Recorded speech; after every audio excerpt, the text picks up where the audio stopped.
Iran calls itself the defender of the Islamic world. But in 23 days of this war, it has fired missiles at every single one of its Muslim neighbors. That contradiction is at the heart of what this war is actually doing to the Muslim world, and almost nobody is talking about it clearly. Let's start with what Iran said this war was about. The IRGC framed this conflict from the very first wave as part of the axis of resistance, a struggle of the oppressed Muslim world against American imperialism and Zionism. The missile waves were named after Islamic martyrs.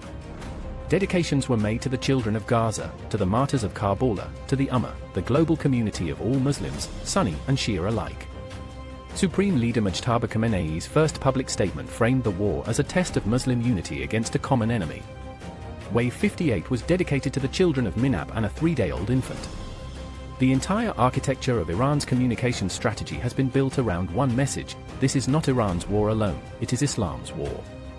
And then Iran fired ballistic missiles at Qatar, and Kuwait, and the UAE, and Saudi Arabia, and Bahrain, and Oman. For the first time in history, Iran attacked all 6 countries of the Gulf Cooperation Council, every single one. Countries whose populations are overwhelmingly Muslim. Countries that had spent the previous 3 years carefully normalizing relations with Iran, trying to reduce tension, trying to build trade. Saudi Arabia and Iran had only reopened diplomatic ties in 2023. Qatar had always maintained relatively open channels with Tehran. Oman was in the middle of actively mediating the back-channel negotiations between Washington and Tehran when the war began, negotiations that many observers believed were close to producing a deal. Iran fired missiles at Oman anyway. This is the gap between what Iran says and what Iran does. And the Muslim world noticed. The reaction from Arab states was not what Iran expected and not what Iran needed. 3 sovereign Arab states formally condemned Iran's strikes. 0 condemned the US-Israeli attacks. 0 called for a ceasefire in Iran's favor. 0 recalled their ambassadors from Washington or Jerusalem.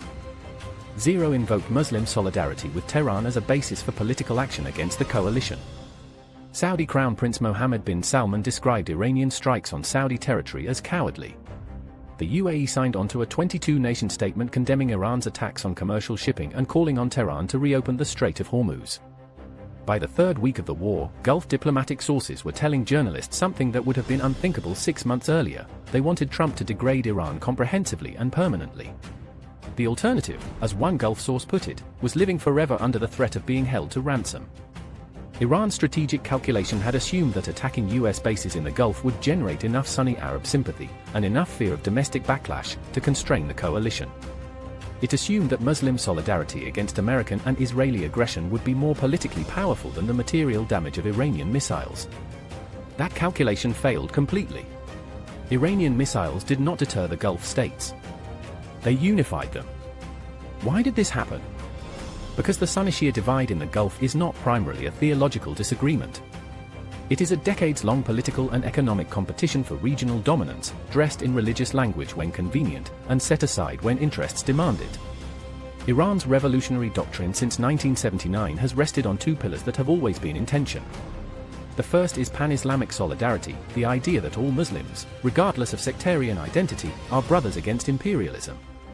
The second is the specific project of Shia political power, the IRGC, the Axis of Resistance, Hezbollah, the Houthis, the PMF in Iraq. All Shia movements, all funded by Tehran, all operating within a framework of Shia theological authority centered on the concept of Wilayat al-Faqih, the guardianship of the Islamic jurist.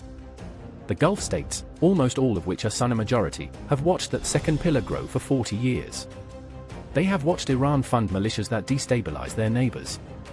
They watched Iran-backed Houthi missiles strike Saudi oil infrastructure in 2019. They have watched Bahrain Shia minority, which is actually a majority of Bahrain's population, become a recurring source of Iranian-backed political pressure against the Sunni royal family. They have watched Iran's proxies in Iraq systematically extend their power over a Shia-majority country that borders them all. So when Iran says this war is about Muslim unity against Zionism and imperialism, the Gulf states hear something different. They hear the country that has been systematically building Shia political power across the Arab world for 40 years now claiming to speak for all of Islam in its moment of need. And they are not buying it. This is not to say the Gulf states are comfortable with the US-Israeli strikes on Iran. They are not. Privately, many Gulf leaders were alarmed by the decision to go to war without consulting them, and they are deeply worried about what a destabilized Iran on the far side of this conflict would mean for regional security. The UAE recalled its ambassador to Israel, not to the United States, a significant nuance, over civilian casualties. There are real divisions inside these countries. In Bahrain, where the Shia majority population is already seeing protests break out after years of repression. In Kuwait, where political sentiment about the war is complex. In the Iraqi street, where anger at American strikes on PMF forces runs deep. And there is one more fissure: the war is quietly deepening. Within Iran itself, the split between the IRGC and the regular army has been growing. Reports have emerged of the IRGC refusing to transport wounded army soldiers to hospitals. Of regular army units running short on ammunition and food while IRGC missile units are resupplied. Of mobilization efforts for reserve forces producing almost no response, many summoned did not report. The country that claims to represent Islamic unity cannot even maintain unity between its own two military structures. Former CIA Director David Petraeus said it plainly: Iran's decision to attack Gulf states was probably a strategic error that could pull additional countries into the war on the other side.